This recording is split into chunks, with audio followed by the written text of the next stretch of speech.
हाय दोस्तों, स्वागत है आपका हमारे टीचर साइंस एजुकेशन पर। इस चैनल पे आपको class 12 physics chapter first Coulomb and electric field वाला चैप्टर भी कराया जा रहा था। इस चैप्टर का पार्ट फर्स्ट कंप्लीट हो चुका है। अब पार्ट सेकंड है, जिसमें हम पिछली वीडियो में चार्ज के बारे में, कंजर्वेशन ऑफ इलेक्ट्रिक चार्ज के बारे में, explanation of oscillation bye electron theory को हम करा चुके थे। अब हम इसमें चार्ज के बारे में कुछ बचा हुआ था, जिसमें मैंने आपको पूरी कंप्लीट नॉलेज नहीं दी थी। अगर हम आपसे पूछे कि चार्ज की उत्पत्ति कैसे हुई, तो आप क्या करेंगे? चार्ज चार्ज चार्ज की उत्पत्ति कैसे हुई देखेंगे। पहले 2500 वर्ष पहले एक साइंटिस्ट थे, 2500 वर्ष पहले एक वैज्ञानिक, जिसे बोलते हैं थेल्स, जिसे बोलते हैं थेल्स। थेल्स 2500 वर्ष पूर्व थेल्स नामक वैज्ञानिक ने ये कहा कि जब किसी अंबर नामक पदार्थ को किसी ऊन से रगड़ा जाता है, तो वो छोटे छोटे पार्टिकल को अपनी तरफ आकर्षित करने लगता है। लेकिन इनके द्वारा कहे गए बातों को 2000 वर्षों तक कोई महत्व नहीं दिया गया। फिर सन 1600 में एक वैज्ञानिक हुए, जिन्हें बोलते हैं जिनका नाम डॉक्टर विलियम गिलबर्ट था। जिनका नाम डॉक्टर विलियम विलियम गिलबर्ट जिनका नाम डॉक्टर विलियम गिलबर्ट ने था। इन्होंने कहा कि केवल अंबर नामक पदार्थ नहीं, अन्य पदार्थ भी अब छोटे छोटे रगड़ने पर उन्हें छोटे छोटे पार्टिकल को अपनी तरफ आकर्षित करते हैं। फिर इन बात पे एक वैज्ञानिक आए, फ्रैंकलिन। उन्होंने कहा कि जब दो पदार्थों को आपस में रगड़ा जाता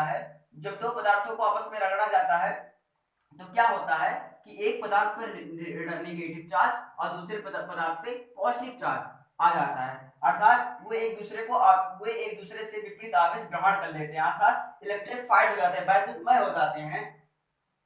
उन्होंने फ्रैंकलिन ने चार्ज को दो भागों में डिवाइड किया। किसके आधार पर बेस पे? ये देखिए, तो उन्होंने क्या किया कि जब किसी छड़ को रेशम से रगड़ा, ठीक है, किसी कांच के छड़ को जब रेशम से रगड़ा तो फिर मतलब कांच का छड़ फर्स्ट हो गया, दूसरा कांच का छड़ लिया, इसे भी ऊन से रगड़ा। जब देखा कि जब ये कांच ग्लास ग्लास रॉड लिख देते हैं, ठीक है, यहाँ पर ग्लास रॉड लिख सकते, यहाँ देते हैं, यहाँ ग्लास रॉड 2 लिख देते हैं, ठीक है। और ये हो गया हमारा रेशम, ये रेशम, और ये रेशम हो गया। उन्होंने देखा जब एक ग्लास रॉड फर्स्ट को रेशम से रगड़ा जाता है, दूसरे ग्लास रॉड को रेशम से रगड़ा जाता है, तो फिर ये एक ग्लास रॉड फर्स्ट को प्लस ग्लास रॉड सेकंड को जब दोनों को लाया जाता है तो एक दूसरे को मतलब एक दूसरे को प्रतिकर्षित करते हैं। फिर क्या हुआ, जब एक रेशम के टुकड़े को दूसरे रेशम के टुकड़े के बीच लाया जाता है तो ये भी क्या करते हैं? रिपल करते हैं। लेकिन जब एक रेशम के टुकड़े को मतलब आवेशित रेशम के टुकड़े को दूसरे ग्लास रॉड के बीच जब लाया जाता है तो ये दूसरे को अट्रैक्ट करते हैं। क्या करते हैं? अट्रैक्ट करते हैं। लेकिन क्या होता है, बस इसी प्रयोगों पर इसी पे रोका नहीं जाता है। फिर क्या होता है, वैज्ञानिक अपना रिसर्च करते रहे और फिर पहले मतलब इलेक्ट्रॉन के बारे में नहीं थी, केमिस्ट्री में फिर देखा गया था, लेकिन पहले इलेक्ट्रॉन के बारे में कोई जानकारी, लेकिन हम आपको इलेक्ट्रॉन के माध्यम से समझाना चाहते हैं।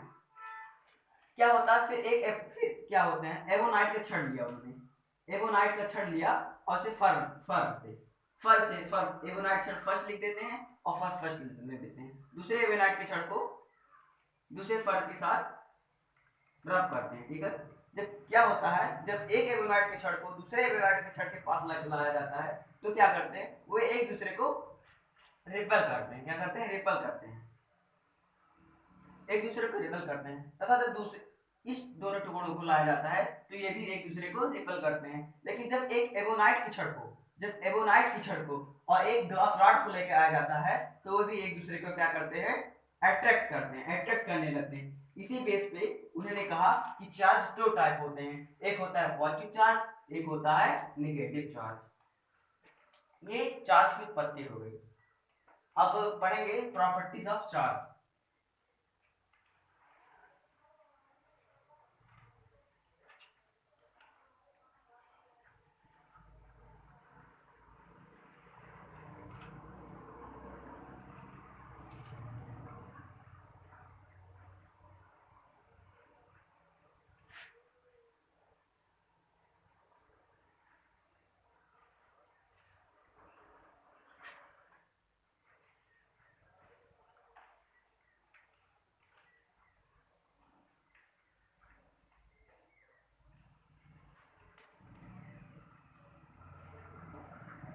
Properties of charge.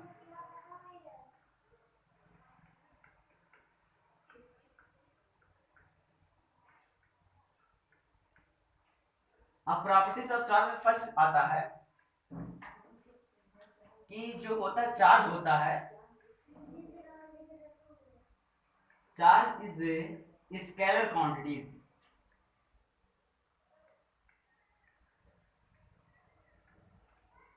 Charge is a scalar quantity. Charge एक अदिश राशि है। क्यों? अब बात ये पड़ता है कि चार्ज के पास क्या होता है, चार्ज का परिमाण भी होता है और दिशा भी होती है, क्योंकि ये स्केलर क्वांटिटी होता है।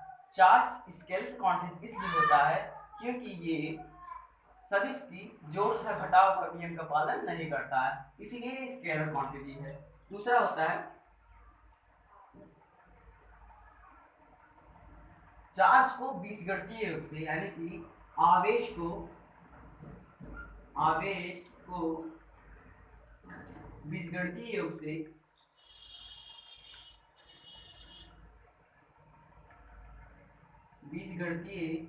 योग से जोड़ा जा सकता है।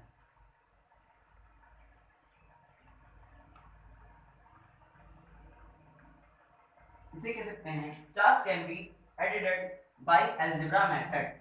अब कैसे जोड़, क्योंकि हम जानते हैं कि चार्ज जो होता है एक स्केलर क्वांटिटीज है, इसीलिए हम इसको बीजगणितीय योग से जोड़ देते हैं। मान लिया हमारे पास ऐसे कोई बॉक्स है, एग्जांपल ले रहे हैं इसी का। मान लिया हमारे पास ऐसे कोई बॉक्स है, इस पर +3 कूलम आवेश, +2 कूलम आवेश, -1 कूलम आवेश है। तो हम क्या कर सकते हैं, इसको जो हमको जोड़ना है तो हम इसकी बीजगणितीय रूप से अर्थात +3 +2 और फिर -1 इक्वल टू 3 3 1 4 कूलम आ जाएगा।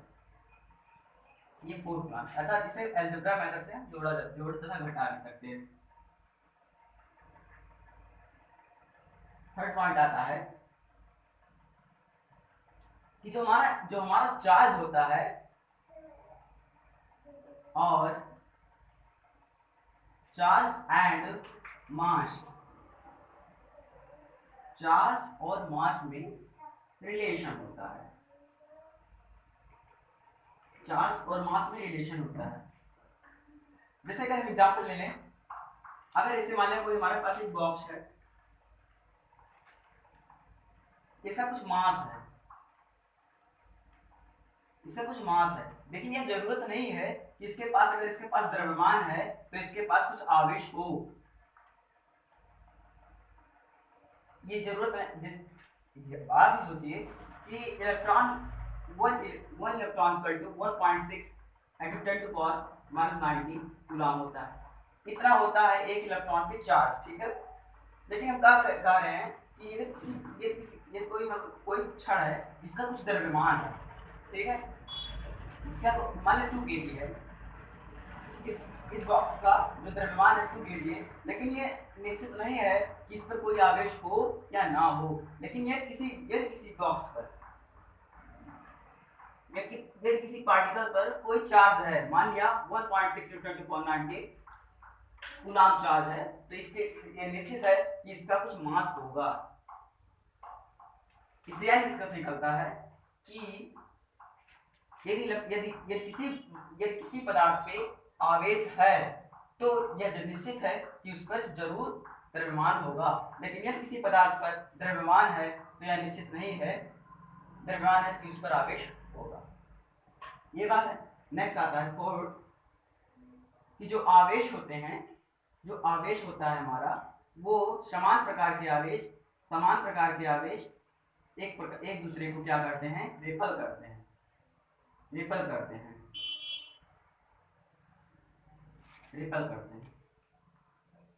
और विपरीत प्रकार के आवेश, मान लिया हमारे पास एक पॉजिटिव चार्ज है, दूसरा एक माइनस चार्ज है, तो ये क्या करते हैं, एक दूसरे को अट्रैक्ट करते हैं।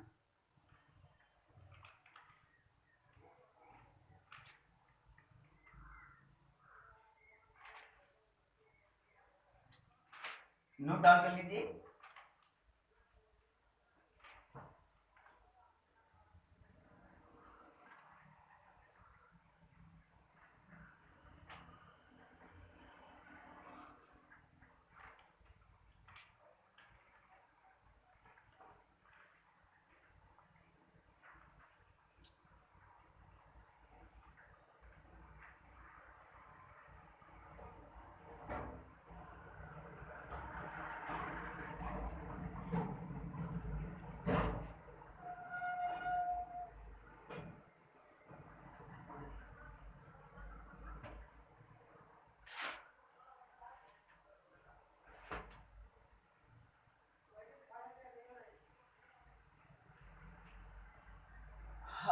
पढ़ेंगे यूनिट ऑफ चार्ज, आवेश का मात्रक।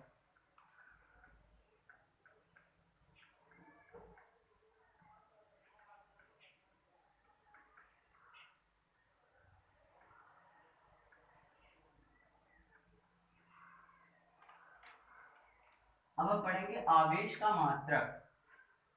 अब हमने पढ़ा है धारा से भी, लेकिन अभी तो नहीं पढ़ेंगे, लेकिन इसका यूनिट निकालने के लिए हम एक फार्मूला आप पढ़े होंगे हाई स्कूल में ही, I equal to Q by T होता है।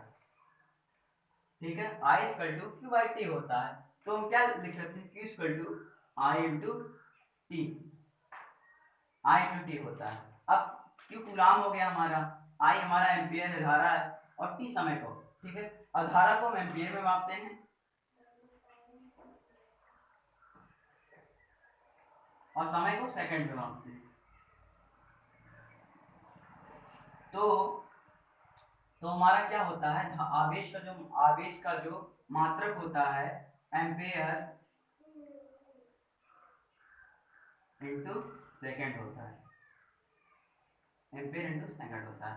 अब अधिकतर इसमें पूछ लिया जाता है, अधिकतर कोई फार्मूला ड्राइव किया जाता है या किसी चीज की डायमेंशन निकाली जाती है, तो आवेश का जो होता है डायमेंशन पूछ लेता है, डायमेंशन ऑफ चार्ज,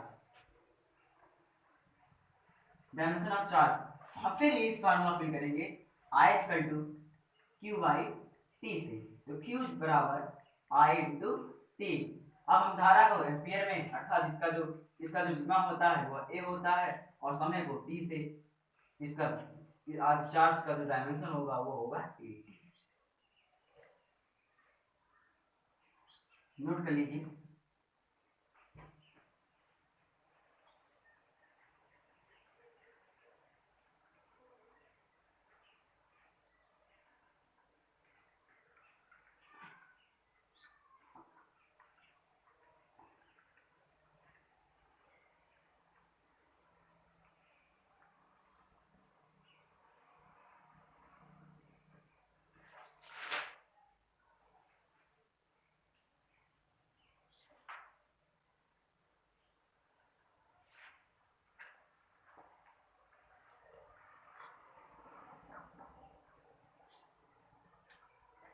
अब एक इंपॉर्टेंट है जो नीट एग्जामिनेशन में पूछ लेता है कि चार्ज का यूनिट एसआई पद्धति में क्या होता है। ठीक है, चार्ज की यूनिट जो एसआई पद्धति में क्या होता है, तो हमने बता दिया कि SI unit of charge, SI unit of charge ampere into second, ये होता है।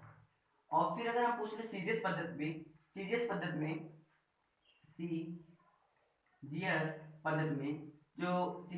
में जो चार्ज का यूनिट होता है वो होता है ईएसयू होता है, जिसका पूरा नाम इलेक्ट्रोस्टैटिक यूनिट, जिसका पूरा नाम इलेक्ट्रोस्टैटिक यूनिट होता है। 1 कूलम्ब इक्वल टू 3 × 10⁹ ESU होता है। नोट कर लीजिए इसको, नोट करिए इसको। कई बार पेपर में क्वांटिटी बदल के दिया जाता है, इसलिए नोट करिए। अब हम पढ़ेंगे इलेक्ट्रिक फील्ड, नहीं सॉरी अब हम पढ़ेंगे इलेक्ट्रिक फोर्स।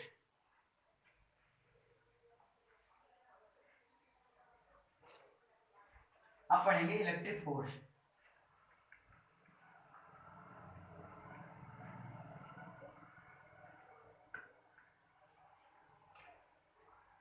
इलेक्ट्रिक फोर्स पढ़ेंगे। वैद्युत बल जिसे बोलते हैं, क्या बोलते हैं, वैद्युत बल। वैद्युत बल क्या, अब वैद्युत बल के लिए जो, अब हमने चार्ज के बारे में कहा, तो हमें ये पता रहना चाहिए कि जो वैद्युत बल होता है दो आवेशों के बीच रहेगा। वैद्युत बल क्या होता है, जब किन्हीं दो आवेशों को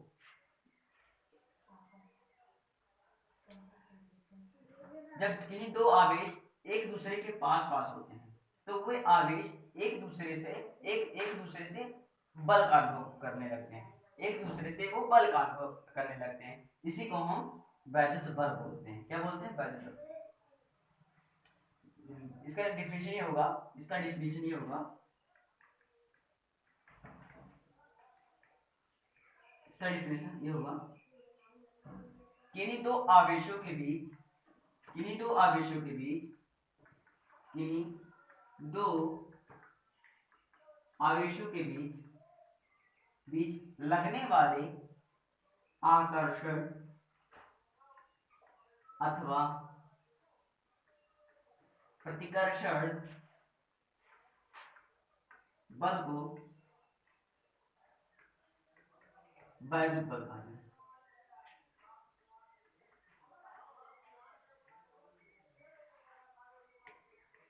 किन्हीं दो आवेशों के बीच लगने वाले आकर्षण अथवा प्रतिकर्षण बल को हम वैद्युत बल कहते हैं।